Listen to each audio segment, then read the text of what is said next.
Hace 4.000 millones de años, un gigantesco asteroide impactó con la Luna, produciendo un enorme cráter de 1.250 kilómetros de diámetro. 500 millones de años más tarde, grandes coladas de lava habían rellenado este cráter y destruido alguna de sus paredes. Había nacido el Mare Imbrium, el mar de las lluvias. Sobre este fondo de lava, otros objetos celestes dejaron su huella en forma de impacto. Uno de ellos produjo un cráter mediano de poco más de 20 kilómetros de diámetro al norte de los Montes Cárpatos, el cráter Euler.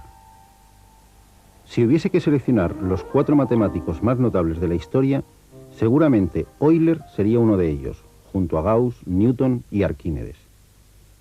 Y si hubiese un premio al matemático más prolífico, sin duda este sería para Leonhard Euler, y no precisamente por haber tenido 13 hijos. Su cráter no guarda proporción con sus aportaciones a las matemáticas.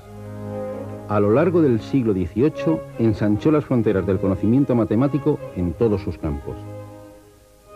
Sus obras completas, Opera Omnia, ocupan más de 70 grandes volúmenes, y la importancia de sus descubrimientos nos hacen dudar a veces que puedan ser obra de una sola persona. Aunque Euler no era una persona normal, era un genio.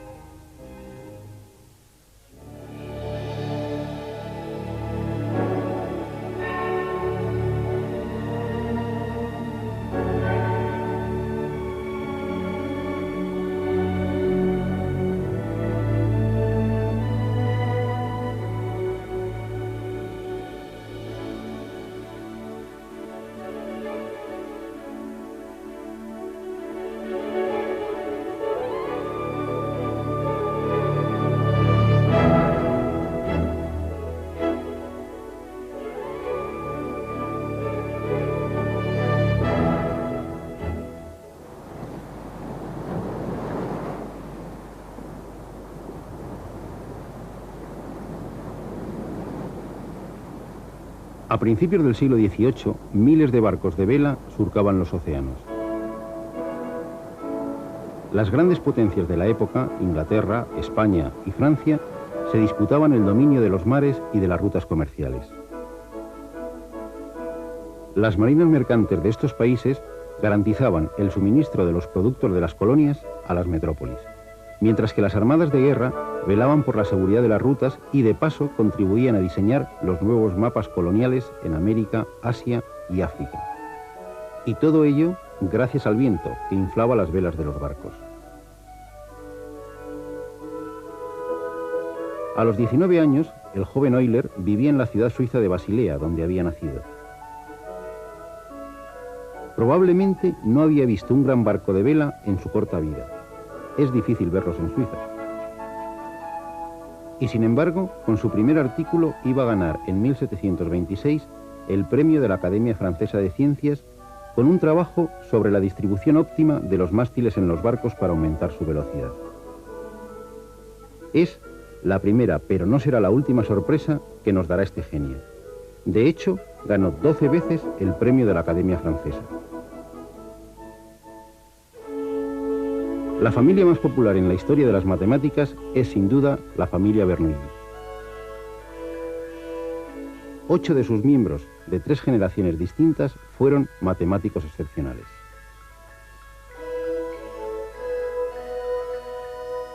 Euler había estudiado en Basilea bajo la tutela de Jean Bernoulli, junto a los hijos de este, Nicolaus y Daniel. Nicolaus y Daniel fueron fichados por Catalina la Grande como profesores de matemáticas de la recién creada Academia de San Petersburgo, y estos llamaron a Euler para ocupar una plaza de profesor de medicina. No es tan extraño, ya que Euler había estudiado, además de matemáticas, teología, astronomía, medicina, física y lenguas orientales. Con solo 20 años viaja a Rusia, y a los 26 ocupa la cátedra de Filosofía Natural en San Petersburgo. En esta época resuelve uno de los problemas más famosos de la historia de las matemáticas, el de los puentes de Königsberg. Königsberg era una ciudad de la antigua Prusia situada a orillas del Báltico. Está atravesada por el río Pregel, que la divide en 4 partes conectadas entre sí por 7 puentes. Los vecinos se preguntaban cuál sería la ruta para atravesar los 7 puentes pasando solo una vez por cada uno. Euler demostró que eso era imposible, dando de paso origen a una nueva rama de las matemáticas, la teoría de grafos y redes. Representó cada barrio como un punto y cada puente como una línea que une 2 puntos. Para poder trazar la ruta pedida, pasando una sola vez por cada puente, es necesario que de cada punto salga un número par de líneas, salvo el punto del principio y el del final. Sin embargo, Euler observó que los 4 puntos tienen un número impar de líneas, con lo que es imposible recorrerlos todos pasando una vez por cada uno de ellos. Por fortuna para las matemáticas, Königsberg tenía 7 puentes. Si hubiese tenido uno menos, quizá hoy no existiría la teoría de grafos y redes.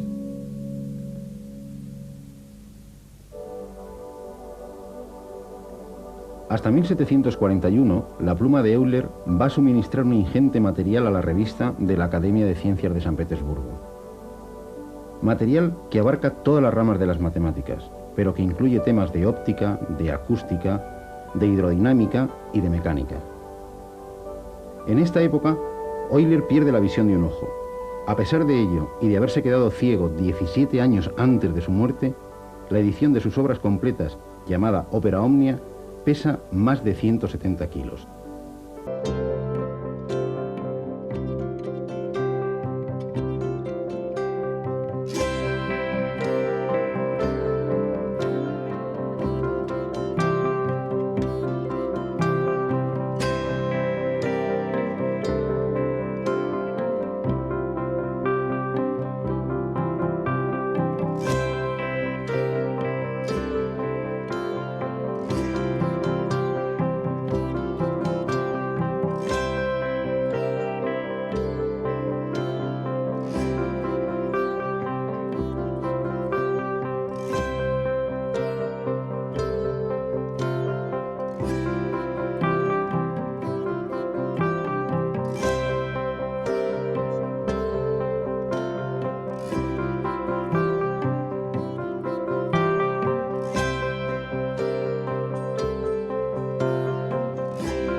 Tiene que ver con algo tan estudiado a lo largo de la historia como los triángulos.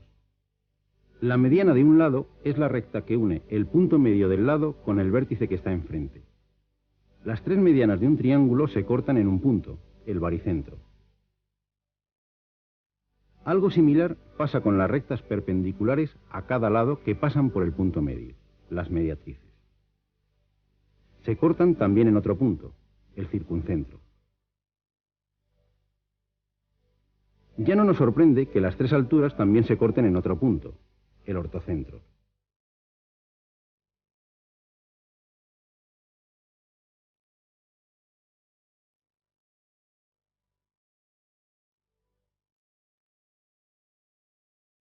Si el triángulo es equilátero, es decir, tiene sus tres lados iguales, los tres puntos coinciden. Pero si los tres lados son diferentes, son tres puntos distintos. Estos hechos se conocían desde hacía más de 2000 años. Lo que en el siglo XVIII nadie sospechaba es que esos tres puntos, no importa de qué triángulo se trate, siempre están alineados, es decir, están sobre una misma recta, la recta de Euler.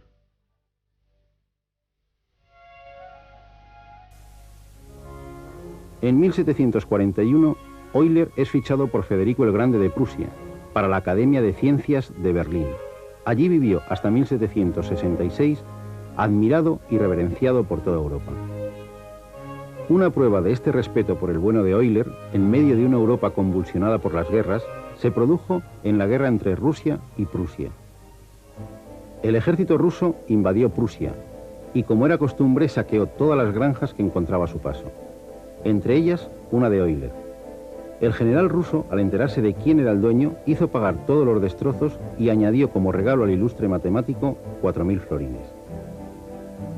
Respetado por todos menos por el propio Federico, que con un gusto más bien dudoso le llamaba cíclope matemático, aludiendo a su falta de visión en un ojo.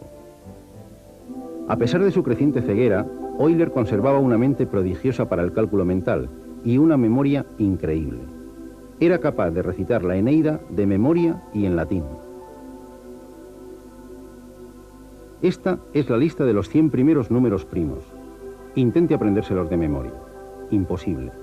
Pues Euler no solo lo sabía de memoria, sino que era capaz de decir, sin utilizar lápiz ni papel, sus cuadrados, sus cubos y hasta sus potencias sextas.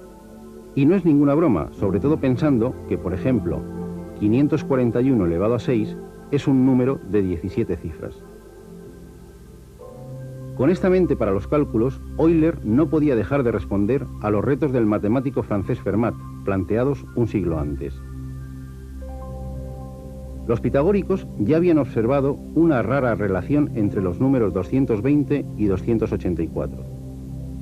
Si sumamos todos los divisores de 220, obtenemos 284, el segundo número. Y si sumamos los de 284, obtenemos el primero, 220. Los llamaron números amigos. Fermat había descubierto en 1636 la segunda pareja de números amigos, 17.296 y 18.416. Su compatriota y rival Descartes, 2 años más tarde, descubrió una tercera, nada simple por cierto, 9.363.584 y 9.437.056. Hubo que esperar más de 100 años para que Euler descubriera otra pareja que se le había pasado por alto a Descartes, 122.265 y 139.815. Y además de esta, otras 59 parejas. Fermat, en una carta enviada a un amigo, le cuenta que había hecho otro descubrimiento sorprendente. Si A es un número natural cualquiera, por ejemplo 9, y P un número primo que no es divisor de A, por ejemplo 5, siempre se cumple que P, en este caso 5, es divisor exacto de A elevado a P menos 1 menos 1. En nuestro caso, 9 elevado a 5 menos 1 menos 1. En efecto, 9 elevado a 4 menos 1 es igual a 6.561 menos 1 igual a 6.560, que es divisible por 5. 6.560 dividido entre 5, 1.312. Esta brillante joya numérica se conoce como el pequeño teorema de Fermat, y cómo no, fue demostrado por Euler cuando tenía 29 años. Pero también se atrevió con el más conocido y recientemente demostrado último teorema de Fermat. No existen tres números enteros, x, y y z, que verifiquen que x elevado a n más y elevado a n sea igual a z elevado a n cuando n es mayor que 2. Pues bien, Aunque Euler esta vez no logró demostrar el teorema, al menos nos dejó las demostraciones cuando n es igual a 3 y n es igual a 4.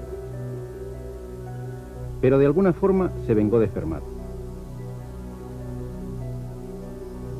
Este, en otras de sus mágicas intuiciones, afirmó que todos los números de la forma 2 elevado a 2 elevado a n más 1 son números primos. En efecto, si n es igual a 1, 2 elevado a 2 más 1 igual a 5 es primo. Lo mismo ocurre si n es igual a 2, si n es igual a 3, si n es igual a 4, y aquí se quedó Fermat y concluyó que funcionaría siempre.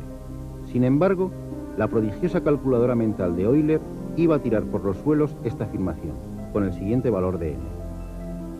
No es tan fácil decidir si este número tiene divisores y Fermat ni lo intentó.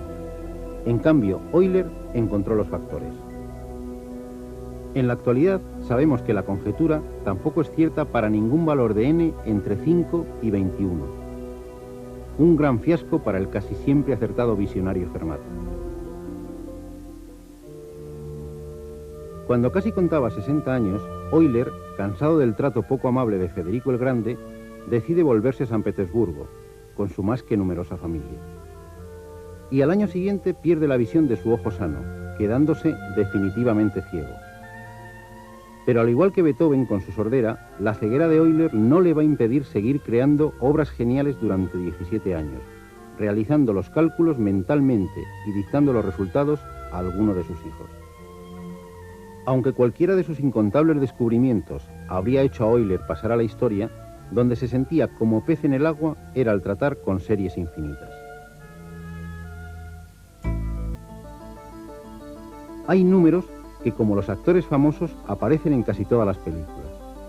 El número 1 y el 0 ocuparían sin duda los primeros puestos de apariciones. Sin embargo, hemos podido comprobar que el número pi, la razón entre la circunferencia y su diámetro, no limita sus apariciones al mundo de los círculos y de las esferas, como ya descubrió Arquímedes.